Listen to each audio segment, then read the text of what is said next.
శ్రీమద్ భాగవతంలోని 431 పద్యం. ఇది వచన భాగంగా ఉంది. పరీక్షిత్ మహారాజు కలిని నిగ్రహించి ధర్మ పాలనము చేయుట. ఈ విధంగా పరీక్షిత్ మహారాజు ధరణిని ధర్మదేవుణ్ణి ఊరడించాడు. మహారథుడు అర్జునుని మనుమడు అయిన ఆ వీరాగ్రేసురుడు తొలకరి మెరుపు తీగల తలతల మెరుస్తూ కళ్ళకు మిరిమిట్లు గొలిపే తన ఖడ్గాన్ని శివాలను దూసి పాపాత్ముడైన కలిని రూపుమాపాలని నిశ్చయించాడు. అప్పుడు తనను సంహరించడానికి ఉద్యుక్తుడైన మహారాజును చూచి కలి రాజచిహ్నాలన్నీ విడిచి వడిలిన వదనంతో గడగల్లాడుతూ భయ విహ్వలుడై ఆ రాజు పాదాల మీద పడి సాష్టాంగ నమస్కారం చేసి ఈ విధంగా పలికాడు. శ్రీమద్ భాగవతంలోని 432 పద్యం.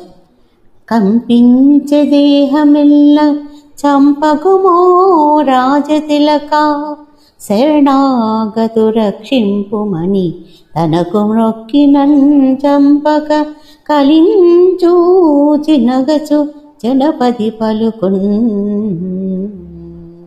ఓ నృపాల తిలక, భయంతో నా దేహమంతా కంపించిపోతున్నది, నన్ను చంపవద్దు, నీ చరణాలను శరణు వేడుతున్నాను, నన్ను కరుణించు అని ప్రార్థించాడు.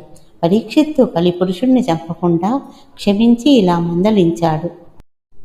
శ్రీమద్ భాగవతంలోని 433 పద్యం.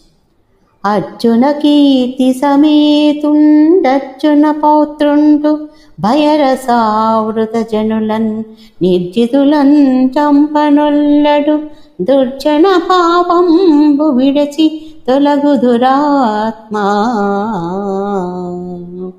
ఓయి అత్యంత నిర్మల యశో విశాలుడైన అర్జునుని అణువు మనమడు ఓడి ధైర్యం వీడి దోసిలొగ్గిన వారిని వధింపడు. ఇక నీ ధూర్త స్వభావాన్ని విడిచి దూరంగా తొలగిపో దుర్మార్గుడా. శ్రీమద్ భాగవతంలోని 434 పద్యం. ఇది వచన భాగంగా ఉంది.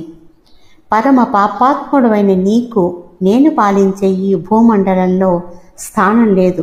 రాజవేషధారివైన నీలో అసత్యం, లోభం, దొంగతనం, దౌర్జన్యం, దురాచారం, మోసం, కలహం, కపటం, కాలుష్యం, దౌర్భాగ్యం మొదలైన అధర్మ గుణాలు గూడు కట్టుకుని ఉన్నాయి. సత్యానికి ధర్మానికి ఆలవాలమైన ఈ బ్రహ్మవర్తన దేశంలో యజ్ఞవేత్తలైన పెద్దలు యజ్ఞేశ్వరుడైన శ్రీ మహావిష్ణువును యజ్ఞాలతో ఆరాధిస్తున్నారు. చరాచర ప్రపంచంలో వెలుపల లోపల నిండి సంచరించే వాయువులాగా సర్వాంతర్యామి అయిన ఆ స్వామి వారికి సమస్త శుభాలు చేకూరుస్తూ వారి కోరికలు తీరుస్తూ ఉంటాడు. అందువల్ల ఈ ప్రదేశంలో నీవు ఉండడానికి వీలు లేదు అని కత్తిని పైకెత్తిన చక్రవర్తితో కలిపురుషుడు ఇలా పలికాడు. శ్రీమద్ భాగవతంలోని 435 పద్యం. జగదీశ్వరనీయడితము దగదగిత ప్రపణతోడన్ దరచుగమెరయన్ బెగడం చిత్తము గుండెలు వగిలెడి నెందున్నింక జొత్తు భావింపంగదే. జగత్పతి జగద్గతిత కాంతులతో మెరుస్తున్న నీ కరకు కరవాళాన్ని చూసి నా గుండెలు పగులుతున్నాయి, నా హృదయం బెదురుతున్నది. ఇప్పుడు నేనెక్కడికి పోయేది, ఎక్కడ ఉండేది, నీవే ఆలోచించు. శ్రీమద్ భాగవతంలోని 436 పద్యం. ఇది వచన భాగంగా ఉంది. రాజేంద్ర, ఎటు చూస్తే అటు సర్వత్రా ధనుర్ధరుడవైన నీ రూపమే నా లోచనలకు గోచరిస్తున్నది. మరి నేను ఎచల తలదాచుకునేది ఆజ్ఞాపించు అని అలమటించే కలిపురుషుని ప్రార్థన ఆలకించి పరీక్షిత్తు వానికి జూదం, మద్యపానం, స్త్రీలు, ప్రాణివధ అనే 4 స్థానాలు ఇచ్చాడు.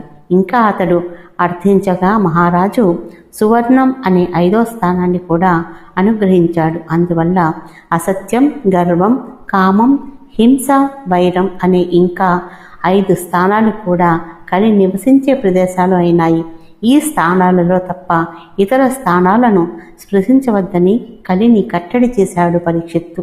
ఈ ప్రకారంగా ఆ రాజు కలిపురుషుణ్ణి నిగ్రహించి పోగొట్టుకున్న తపస్సు, శౌచం, దయ అనే 3 పాదాలు వృషభమూర్తి అయిన ధర్మ దేవతకు అర్పించి భూదేవికి అపారమైన ఆనందాన్ని కలిగించాడు.